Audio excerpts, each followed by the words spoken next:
చాలా యుగాల క్రితం మధుర రాజ్యంలో ఉగ్రసేన అనే రాజు ఉండేవాడు. అతనికి 2 పిల్లలు. ఒకడు కంసుడు, ఒకరు దేవకి. దేవకి దయగల హృదయం, మంచి స్వభావం.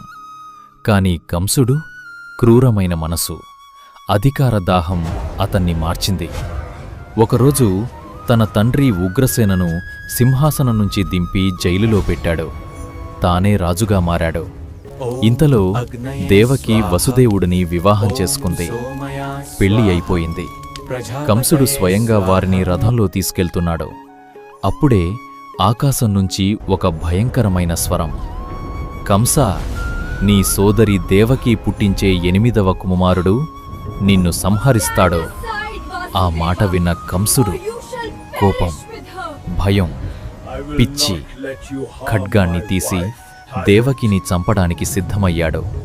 అప్పుడు వసుదేవుడు ముందుకు వచ్చాడు. దయచేసి దేవకిని చంపవద్దు. ఆమెకు పుట్టే ప్రతి బిడ్డను నేనే నీకు అప్పగిస్తాను. కొంతసేపు ఆలోచించిన కంసుడు దేవకి వసుదేవులను జైలులో బంధించాడు.